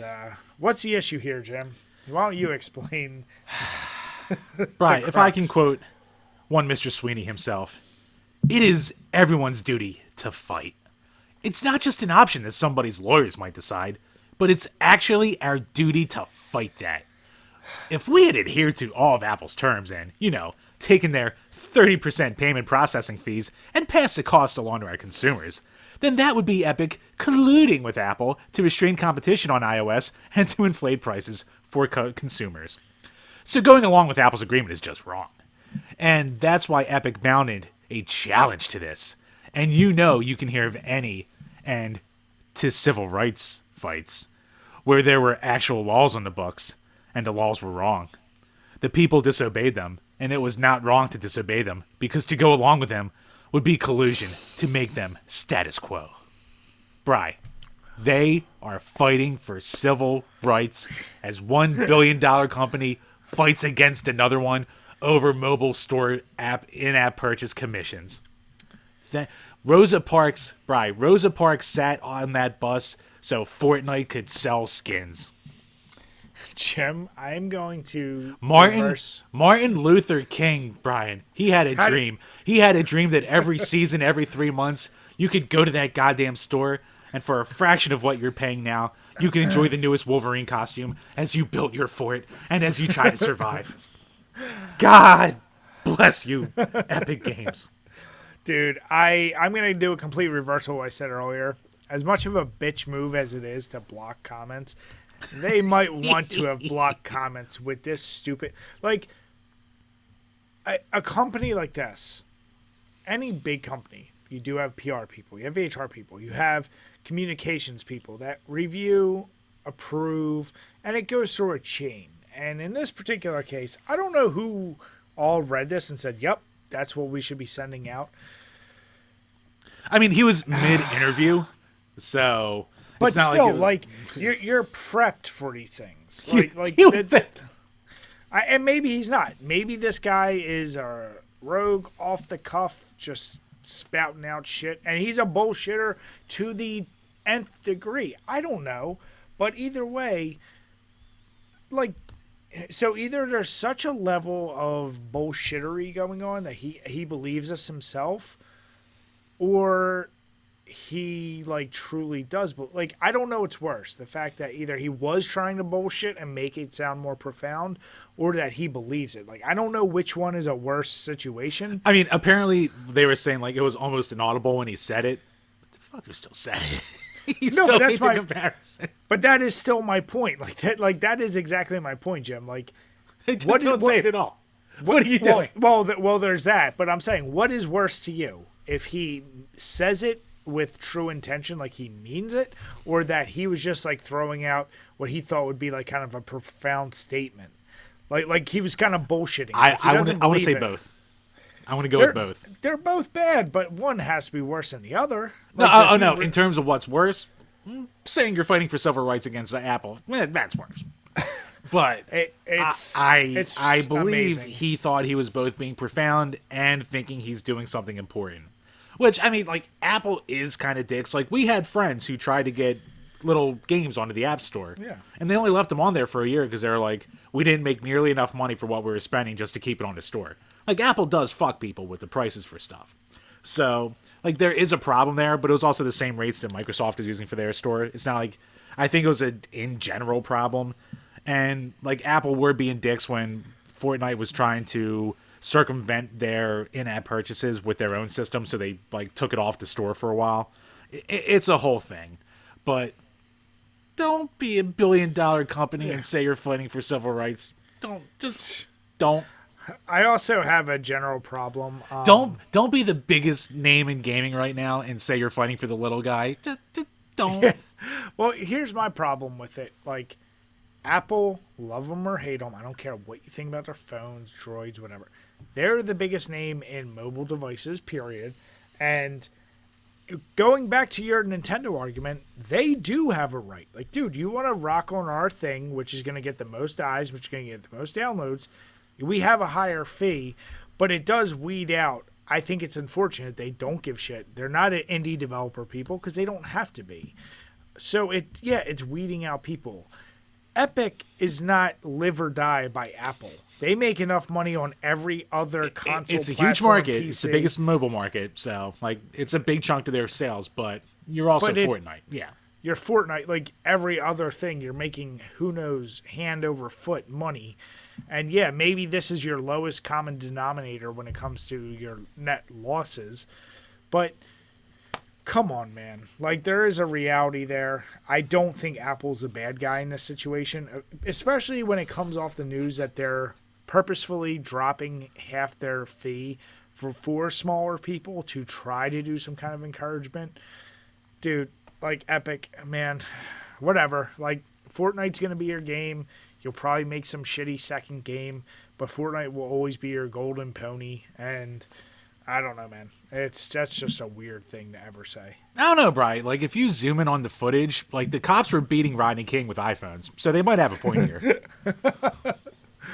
I mean, Fortnite's fighting the good fight, Jim. They're fighting for us. Important. They're fighting for us, goddammit. They care about us with all their money. Fortnite, or this guy, Sweeney for president. Tim Sweeney or whatever the fuck. I forget. Yeah. Jesus. Bro, that's not out of the realm anymore, Bri. Anything's on the table. Once again, Sweeney 2028. Let us know what you guys think. That's going to conclude our terrible companies and their PR bullshit. What an episode.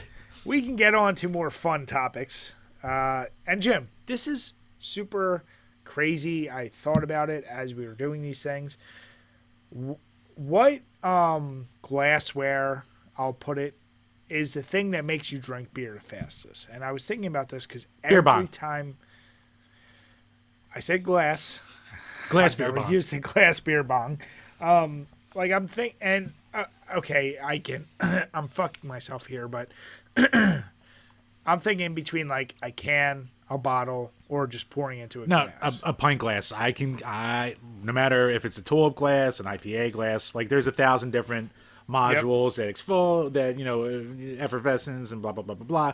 No matter what, you pour it into a glass, you're just going to naturally drink it faster out of that. Like bottles have the bottleneck, you know, it's called a bottleneck for a reason. Yep. Cans can be pretty easy, but they're also, like, you lose that carbonation when you pour it into a glass too. So cans will still have way more carbonation and still make it a little tougher to be able to chug it like that. And it'll be cold and hurt your fingies. And, but yeah, you just pour it into a glass, that shit just goes right down. So the purpose of asking this wasn't necessarily meant like chugging. I meant, because I heard this actually, I think on the Tom Segura Burt Kreischer podcast. Oh, Two Bears, One Cave. Two Bears, yeah. Because they were talking about like, it's so much harder, like when you are supposed to drink the proper amount of water per day to do that through like bottled waters versus like if you have like a whatever, like a regular glass or something. And I thought about it, and I do the same thing. Like I'll drink a bottle of water, but it'll last me so long. But if I have like one of these, like my old like workout things, like I go through water like crazy. And with beer, like you're saying, pint glasses, every time we do podcasts or whatever, or if I'm at a bar, I go through these fast. When I drink a bottle or a can, it's naturally slower. Cans, by the bottom, I'm always like, oh, the beer's kind of warm. It's not as good. But I was kind of curious if there are people out there who have a different opinion. And, like, forget preference of what you like. I think bottle's probably the hardest of, like, the three major ones between, like, glass, bottle, and can. Bottle, I would say, is the hardest. Yeah. And it is curious because I'm one of those social drinkers that, like, if I'm not talking, I'm drinking. And I go through it way too fast. Like, I'm not good at just putting my drink down. Like, I have it in my hand. I'm constantly sipping. And before I know it, I'm like, fuck, I'm already through my beer. And it's like 2 minutes into this. So, yeah, I was curious if anyone out there has, like, an opposite. Like, if you get a can and you just have to crush it because you know it's going to get warm or something. Or if you do have a bottle, maybe for some weird reason. I figure bottle should be the slowest for everyone, but it was just a random thought I want to just throw out there. Or the boot, because you had to get the bubble. The bubble. Jim, I can't wait to do a boot race with. Ooh, I do have something to. I can't chug as is. You're gonna throw me a fucking boot. No. I do have something to talk to you about after a podcast, and we'll announce it eventually in the future. But it's exciting. Okay. It's gonna be your fucking Viking horn, isn't it? No, you'll see. Oh, you'll see. I'm gonna see. You will be. So let us know in the comments what drinking device. I don't even know what the fuck to call them. Like, what's the right thing to call? Because glassware isn't right when you're talking about cans. So, what accoutrement for ingesting your alcohol that you use? Exactly. Moving on to probably my favorite topic. We're talking about gaming music. And we always go with games that are inspired by real music. We've had a few instances where it's the opposite, but for the most part, games are usually inspired.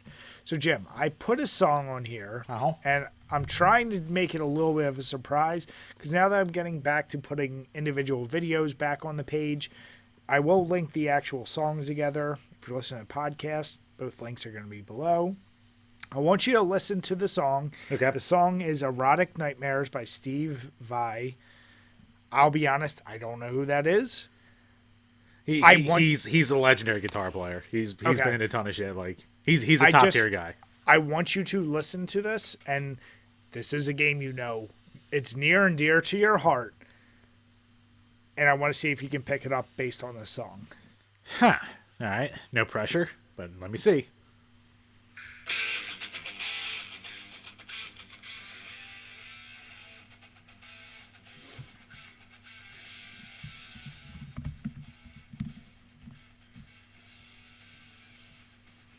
So Jim's listening right now. It's probably at the point, it's already done at the point where he should have known it. So you can probably stop it at any point. Is anything coming to mind? Even close. So it must have been this intro part here. It's the intro. It's literally the first 20 to 30 seconds of that song.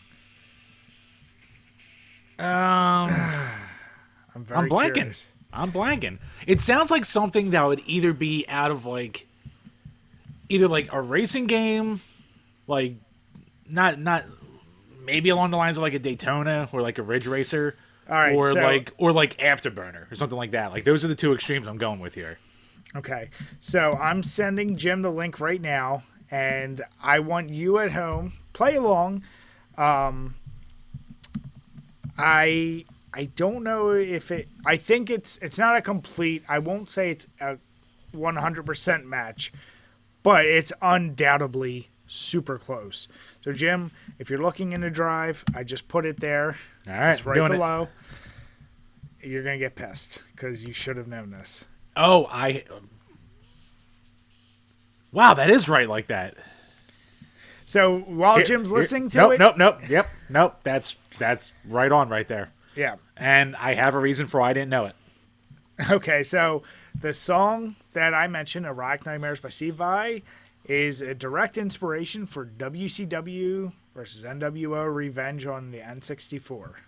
Wow. And here's the thing. Here's my excuse. I didn't have Revenge as a kid. As a kid, I only had No Mercy, and I played a fuckload of World Tour at my friend's house.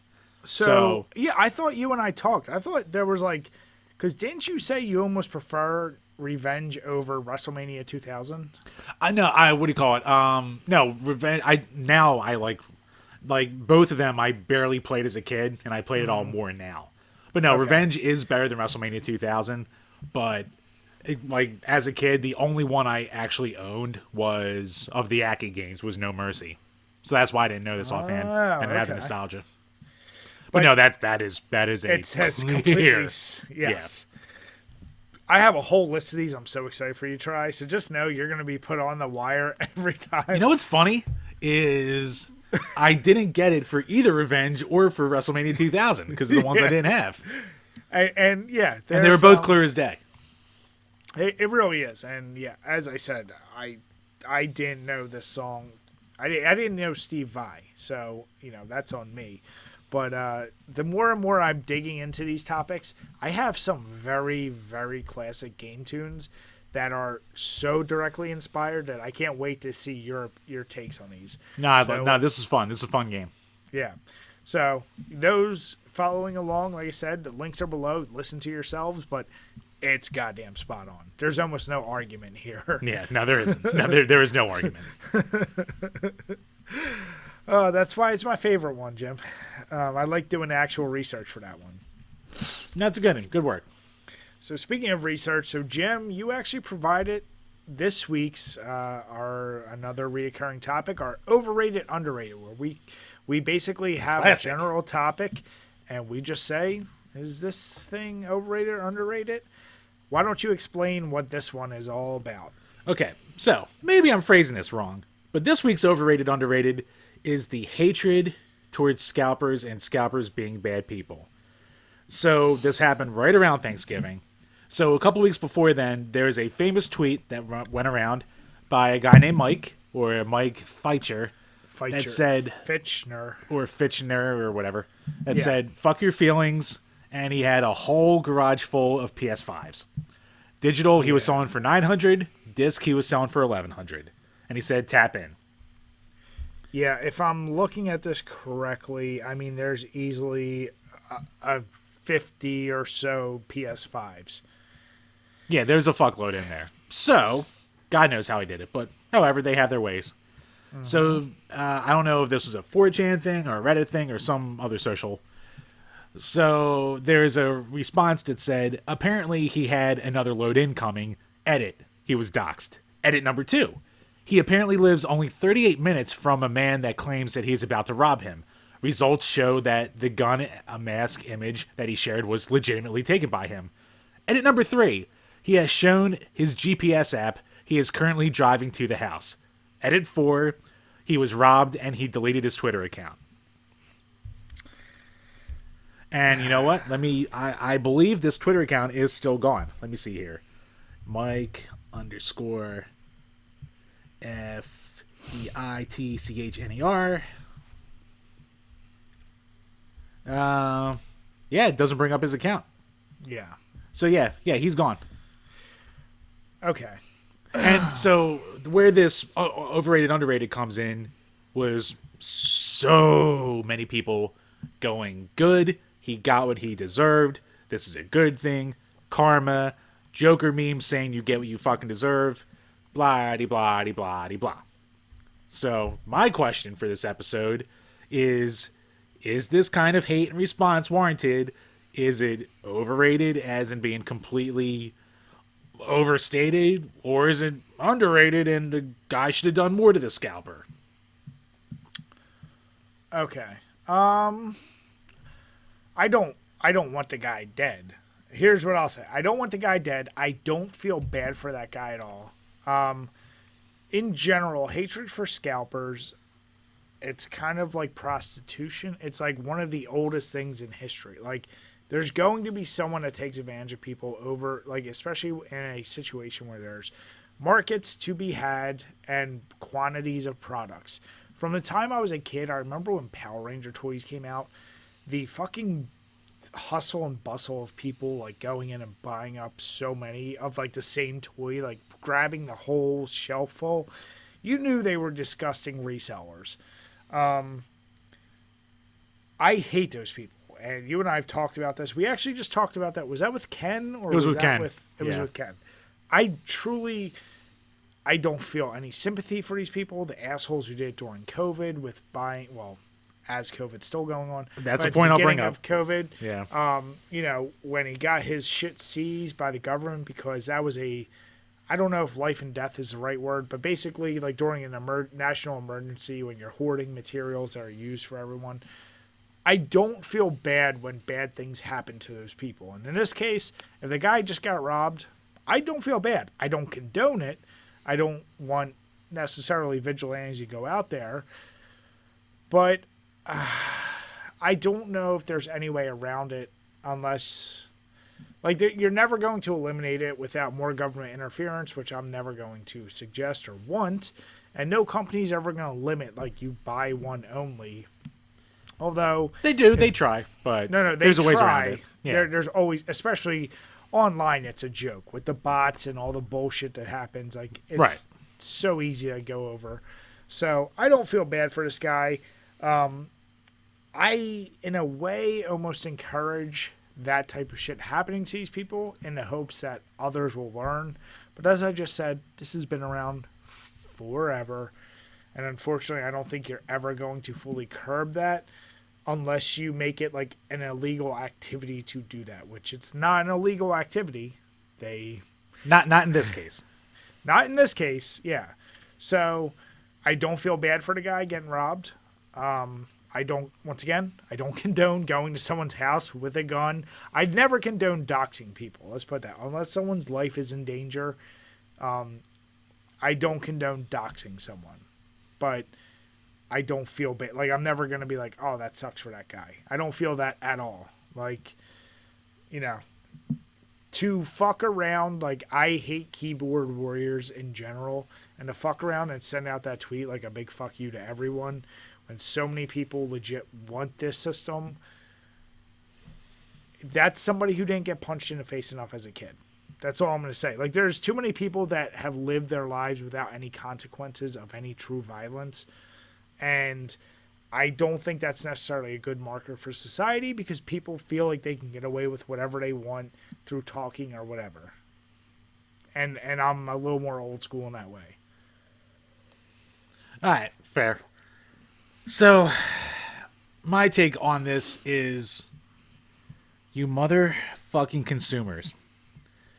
There, like, this, like you said, you're not going to feel bad for this guy. He was being a dick. He was being a tough guy on the internet. Blah, blah, blah, blah, blah. The second you bring doxing and the second that there's an actual crime being committed here. So here's the thing. Like, that guy at the beginning of COVID who was stockpiling on, like, hand sanitizer and shit like that, those were essential items. So the government came in, and if it's an essential item that you're hoarding from everyone, that's when they can come take it. A PS5 is not an essential item. I get that everyone wants a PS5. Like, it's been a shit show to try and get one. It's been a pain in the dick. Guys like this aren't helping. But I still can't think in any sense where I can say, oh, good for this guy, fuck this guy, that his actual information was out there where he lived. Someone went there and robbed him, because anytime shit like this happens, something could always go south. Someone could easily get hurt or lose their life, and I would never say that a PS5 or multiple is worth either losing your life or killing someone over. Like all the people who are like, good, fuck this guy, should have done more, should have, taken him for everything he had, share his info for all of us so we can all have a piece, shit like that. Fuck that. There are too many stories, and maybe this is me being more of the internet guy too, that like I'm more like, not offended, but like I just see the wrong in this. Like, there's too many times that people get into minor disagreements on the internet, and they'll dox the person they disagree with and share it with their jobs and share it with their schools and ruin a person's life over a dumb internet argument. This guy's just being a dick on the internet. I don't think being a dick on the internet to this level is worth having your life ruined over, potentially. Now, I didn't see any follow-up on this. It seemed like everyone came out of it okay. Maybe he lost all of his PS5s, which, whatever, fuck him. But I can't, like, I was just seeing this litany of just bullshit wall of everyone just like jerking off going, oh yeah, this guy got what he deserved. Like, no, to me, it's a complete, it's overstepping the boundary of like, you don't need a PS5. Fucking wait 2 more months, have your Christmas without a PS5, buy a different gift. Like, you don't need to be the consumer with the double O's as a meme to like justify this shit. Like, people are putting too much fucking stock into, and this is coming from a guy with all this bullshit, with all this bullshit around me. Like, I love my goddamn physical shit. But, like, when you get to the point where someone's life could be in danger or there could be collateral damage from it, you never know who could walk through the wrong door at the wrong time. Like, you just don't know what the fucking happened. So, like, I just saw this entire thing and I was like, are these people are this many people who care about a PS5 more than just, like, actual, like, almost like a human life in a way? No, I definitely see where you're coming from. And not that I disagree. I think where you're coming from it from the talk shit get got kind of thing. I don't like that term because that's its own term. But like, no, a perfect example and a movie Monica and I just watched, Unhinged. Did you see that? Oh no, but I saw Red Letter Media talking about it today. Okay, so Russell Crowe in a fat suit. Yeah, but there is a mentality, and too many people these days do have this air of, I'll say what, like, saying whatever I want doesn't matter. And I can be as much of a dick and legal. Like, there is too much of this protective barrier we wear. And yeah, say shit, get got. Maybe it's how I grew up. Like, there were certain things, like, you don't say to somebody you don't know or you don't whatever because you know there is that threat of violence. There is a consequence to saying shit. And too often, like, this asshole, if this was a guy who posted on eBay, I have PS5s, I'm selling for this much, I don't want to see anything happen to him. But to send a tweet like that, like, you know, fuck you, all this, now you've crossed, like, he definitely painted a target. Yeah. There's no denying that. You've opened up yourself, like, you're no longer an innocent bystander. It's kind of like if somebody was walking past you and your family and said some shit that was really vulgar about your wife, about your kid, if you decide to respond, yes, legally, you're still wrong, but did that person open up themselves to some kind of consequence? And you can get back and forth, legal, moral, whatever. Like, don't initiate this shit with this trolling. Like, that's where I'm like, these trolls, man, like, I don't feel bad. And yes, I hate fucking doxing. And I never think doxing is appropriate, period. And I said at the beginning. But once again, like, would this guy have ever been doxed if he didn't think it was, whether he thought it was funny, whatever, he was just doing it for the views? Fuck him. Like, I really don't care. Like, he probably got sales from it there because there's enough people out there who have been paying $1,000 on eBay for fucking PS5s. Yeah. And to your point, it is a consumerism issue where I don't want anyone having to feel like they need to pay that much right now for a PS5. Do you need bug snacks that bad? You really need fucking bug snacks that bad. But yeah, you can't just buy Demon Souls on a PS3. You need Demon Souls and bug snacks. You need to have, what do you call it? There's a generic character flaw with people like this where I don't have sympathy. If you invite a situation like this into your life, don't act like you're completely a victim. Is all I'm saying. Like, this guy is not a complete victim. He wasn't like, if you took a photo and you're like, guys, look, I got my PS5, and somebody really wanted them and came and robbed you, that's completely fucked up. You did not deserve that. Right. You're showing a wall of PS5s and saying fuck you for one of the hottest items out there, and you're selling them at a ridiculous profit at a time when people are already on edge from being indoors. And this, like, there's a catalyst, and sometimes, yeah, I don't know. Like I said, I'm not condoning it, but I don't sympathize with that guy in this particular situation. No sympathies, because this guy, if that's his character to do this shit online, he's probably not the best guy in real life either. Like, no.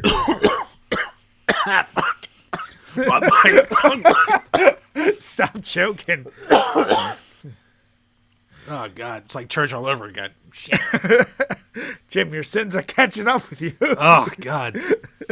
But no, like I said, and I know you're the internet guy, and you sympathize, and I feel like have generally more, I don't know what the word is, empathy for these internet trolls, because you kind of find a lot of them funny, as we've talked about. And I'm not saying it's a good or bad thing. Right. But you humanize all these guys.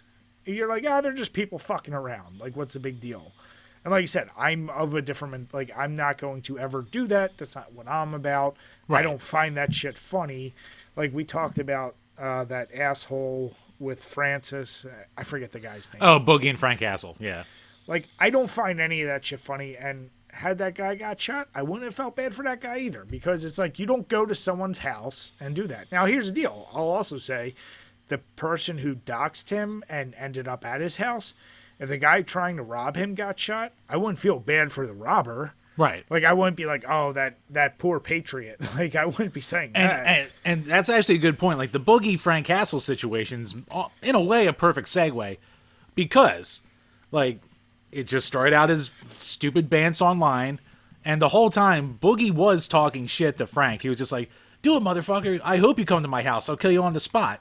And Frank is a known internet troll going, okay, I'll do this. And Boogie was still talking shit. But when Frank showed up, I was saying it the day of, I was like, look, if Frank got shot for showing up, then that's on him. Like, he still shouldn't have gone there. But it's not like Boogie wasn't asking for it. Where with this guy wasn't not asking for it either. Like, he was putting his shit out there, like you were saying.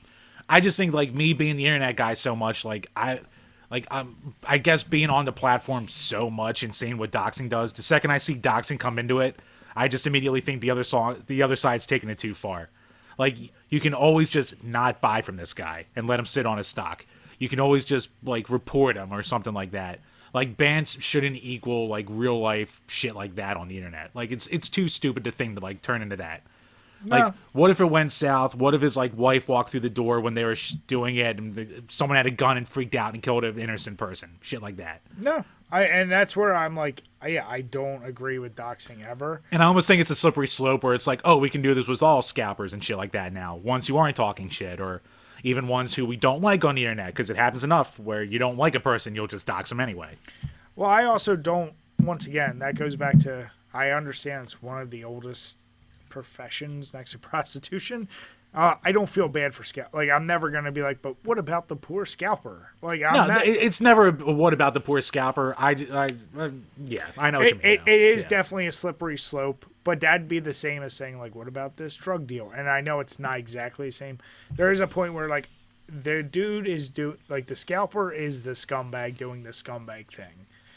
He's capitalizing on some shit. He's gaming the system in a way that fucks over other people ultimately. Yeah, and like we've known people in the past, like back in the 360 PS3 day. Mm-hmm. Like, we know a guy who bought a shitload of PS3s and sold them for profit. Yeah, but like if he was smart enough, it happens, but he also went and now that's the same. He wasn't putting a thing out on the internet that went viral to 20,000 people saying "fuck your feelings" either. Like, he was smart about it. Like I said, the guy did not put a target on him, and things happened because he did that, but I still think it was an overreaction. The general reaction to it was an overreaction. Well, of course, yeah, and that's natural. I mean, like you said, like, I think one, like, keyboard warrior was getting, like, pounded on by a bunch of other keyboard warriors, and I'm just sitting there going, "Fucking really? This is what we're doing now?" Yeah, it's like, I think the ultimate way in the future for any people, if you're gonna be a scumbag scalper, don't boast, don't say shit, and to Jim's point, if you see people like this, don't go the extra mile of doxing and doing all this. Because if that guy gets caught for robbing this asshole, you're not going to get a medal. You're going to get thrown in jail. And is it really worth it for these PS5s? And the guy that robbed them, is he turning around and being a good guy, and he's going to sell them for profit too. So I'm not saying that guy who robbed them was a good guy. He's a piece of shit too. Right, he's the Sony Robin Hood. Yeah. He gave it to poor kids on the streets. I'm sure he's a good guy. So, yeah, I don't know. I think more poetic justice there would have been go to his house, break all the PS5s, and leave him fucked. That would have been more poetic, or, a more poetic thing would have been like, oh, all of a sudden there's enough stock and he's stuck with all these PS5. It's like the people who hoarded Wii U's, who never sold them because no one wanted them. Like, that's poetic justice right there. Exactly. But yeah. Either way, I'm very curious. What do you guys think? Was it overrated? The reaction, was it underrated? Do you think more should have been done? It's an odd topic. Like I said, it ties into morals and everything else. Hot discussion topic. All I'll say is leave out the legal. We know legally what should and shouldn't have been done here. Well, yeah, obviously. Yeah. So, all right. And then we're going to close out with our last and final topic, which is better. And I put this in here for you, Jim. Yeah, you motherfucker. This is a good one. So you actually inspired me on this one, because through all of our podcasts we've been doing, you've been talking, this past year especially, I wanted to ask which was better, sitting down and playing the nostalgic games of your past that you love. So Jim, in your case, it's Star Fox 64, it's Streets of Rage 2. You've beaten those games, say 100 times. And that's really good. You have a good feeling with it. Or when you do discover a new game that invigorates you and you love it, such as, in your case, you look at Streets of Rage 4, Rocket League, all the games that you've been playing and you've been loving over the past couple of years, what is better? And I wanted to throw it towards you because it's funny because I see that dichotomy in you where you have so many games that you hold on to from your childhood that you love so much. Yep. But you also have, when you find a new game you love, man, I'll give you credit. You are 100% on the bandwagon for that game. Yes, I am. So, which is better? Ah, you motherfucker. And this isn't, I just want to be clear for everyone listening along. I'm not saying which games are better. What feeling is better? Like, does Jim like sitting down, replaying the old, that familiar that makes him feel like, oh, I've beaten this a million times, it's good? Or like, ooh, this is a new fun experience? You know what? It's going to be like most things in life. New is always more fun. Like, you have your old reliables that you can go back to, but like that new dopamine hit of like finding something new that you really like, it's a hit, man. Like, it's a rush. So I kind of have to go discovering a new thing. And it's almost like I guess the easiest thing I can go back to were those 2 top 10s I made for like my favorite songs from my childhood and the favorite songs I discovered since starting the page. Like, the ones from my childhood, I liked making that together because I enjoyed talking about like the songs I love the most. But the songs I discovered since, after the fact, it was kind of more fun because I'm not only talking about why I like it so much, but like as a new thing that like I'm discovering and like I listen to again and again and again. Where, it's that rush of like, oh, new, shiny, new, different, new, fun, new, like, new is always better. Like, it doesn't matter what it is, like, discovering something new is always more fun than going back to an old favorite. So I had this same situation happen. It might not stick around as long Yes. as an old favorite, but it's always like, if you want to talk like a rush and what's more fun in the moment, new is always more better. Yeah, that was grammar. No. I know what you're saying, and here's so there. It's like the short-term pleasure versus long-term value, and I almost was trying the way I was framing it and thinking about it, because I honestly I'm not sure my answer on it, because even as you're talking, it's evolving. I think a person grows when you learn new things. And when I say new games, you could even play a game that you didn't play as a kid, discover it, and be like, holy shit, this is great. It is always cool to go back to the Game & Watch. I've been playing more Super Mario Brothers in the last 3 weeks than I ever have in my life. Yeah. It is great, but there are certain games, like unshakably, you and I have done top 20, top 30, top whatever list. Right. And even though yours shifts a little more to mine, your top 5 usually is pretty much not going to be moved, right? Yeah, Streets of Rage, what do you call it? Star Fox. Star Fox, one of the StarCrafts, shit like that. Yeah, one of the Mario Karts. So, like, there's a few titles that their foundations are not moving. Right. You could do the same for movies. You could do the same for music. Now, you and I are very different in the sense that I don't think you really listen to any new music. Or discover new music, I'll say. Let's put it that way. It's, you know what? It sucks. It's been a long time since I've really gotten into a new act where, like, I listen to the discography and, like, have a new, like, thing I go back to. Yeah. I've been in, like, a funk of, like, oh, I like this song, and, like, anything else, I'm just like, eh. So I actually, you know me and my list. I love them. Oh, yeah. I think 2012 or 2013, Rolling Stones did, like, their top 500 greatest albums of all time. I remember when you were doing this, yeah. And I still do it. Like, I still follow it. Basically, I started easily 2 years ago. And I just been going down, listening. And a lot of them are albums I've never heard of, don't know, don't care, don't like the genre. I force myself to listen to it to see, is this something else I can appreciate and like? And it has opened me up to other things. And music is obviously, I think, the most subjective of all the media sources. For sure. And when I do find a new music source, man, like you said, the rush of dopamine, like I almost can't get enough of it. Like where I'm like, I go down a rabbit hole of like, let me listen to a whole album. Now let me listen to people who are similar to so-and-so. With video games, it's weird because as the guy between you and I that probably plays the most new, like I don't usually go back and play old that much unless it's... No, you play way more new. Yeah, and... every once in a while I come across something like, this is really amazing. But it is so short-lived that the chance it stays as a foundational thing it like when I go back and replay Resident Evil Remake or 1, I have a whole rush of sensations of just previous memories, and it's almost like sometimes when you give it enough time, you rediscover it, and I fall back in love with it. It's kind of like going to your favorite movie, even though, like, for me, it's Rocky. Not saying it's the best movie, but it's my favorite, and every time I watch it, I get something else out of it. I get that same way with games of my nostalgic, like what I love, my top 10 favorites. New games I love because they're shiny, they're new, but I found that none of them have been able to replicate nostalgia. And I feel like that's a general human condition thing where you're never going to replace your top 5 favorite video games with anything new you play after a certain point in your life. Like they're pretty much cemented in with your memories of you being a child, the discovery of video games. So they shape you in such a way that when you find better appreciation for them, that's stronger than any new feeling for a game. Does that make sense? No, that makes sense. And yeah, like I was kind of like I was just shooting from the hip because I knew if I overthought this, I would probably go with nostalgia as like like I can always pop in Street Fighter and have fun. I can always pop in Streets of Rage 2. But I went with it in the sense of a lot of my old favorites I can only do so many times before I go, all right, I've done this enough already. Yeah.